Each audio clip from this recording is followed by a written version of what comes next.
is the third installment to the Expendables franchise. Wow. This one is basically about Sylvester Stallone playing Barney and his rival played by Mel Gibson. Basically, he and Mel Gibson were great pals back in the day. They actually created the Expendables together, but after a few falling outs, they're not so much friends anymore. They're more like frenemies, actually more like enemies. And now Mel Gibson is back. Sylvester Stallone thought he killed him, but it turns out he's alive. And he's basically, after one big instant, he's saying to his old crew, sorry. So he has to go looking for a new, younger crew to help him take down Mel Gibson. Yeah. You know, the franchise that has, like, the 80s action heroes together. In the third one, they say goodbye and introduce some new, younger people. Makes sense, right? Yeah. So the first Expendables movie I didn't really care for. I think maybe there was too many dialogue scenes than action scenes. And the second one, actually, I thought was a huge improvement because they put more action into it. And so with the third one, I was just hoping that it would be as good as the second one. You know, they improved it over the second one. So they should be able to do it with the third one, right? It turns out the answer to that is no. But before I get into anything negative about the movie, let me just say the best pro about this is Mel Gibson as the villain. That guy brought it, and it was amazing. He definitely was way better than the businessman from the first one. I like business and stuff.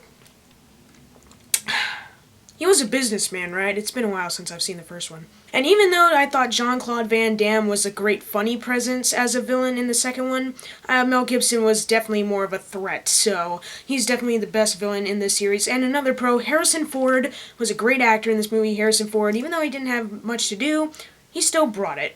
And I know you might be thinking, why are you talking about acting? This movie has, like, bodybuilders and, like, wrestlers and stuff. Because I actually did want to give notice to the people that actually did a good job in their roles and brought something to it. With everyone else, they're trying to pull off a parody performance of their past careers. The thing about this Expendables series, I brought it up on the channel Community Rant, is basically they're trying way too hard to be, like, a parody franchise, where back in the day, they were actually trying to be serious with it, and it just turned out to be so corny and cheesy that it was good. In this one, they're trying to bring that back, except they know what they're doing, and it's not really turning out to be that good. I mean, the PG-13 rating should have warned you enough to stay away, and it possibly did because The Expendables 3 bombed at the box office, but we're not talking about that. The PG-13 violence is so dumb. Where in the first two films, when someone got shot, you could see, like, a blood.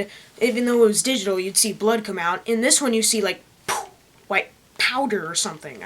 Like, what? And the new guys, what were you thinking? Why are you trying to put in new guys, especially when one of them is a girl? Not trying to be sexist or anything, but I'm just saying you're already planning a female spin-off of the film anyway, so why would you bring a female in to the Expendables instead of leaving her to the Expendables? Just saying. I mean, when I saw Arnold Schwarzenegger in The Expendables 2 saying, "I'm back," and just blowing stuff up with Bruce Willis, I felt excitement.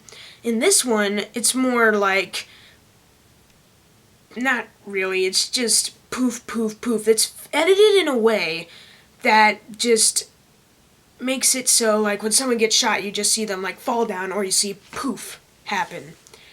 And that's dumb. Antonio Banderas in the movie, I thought he would be like one of the greater ones in here because he's a great actor. Nope.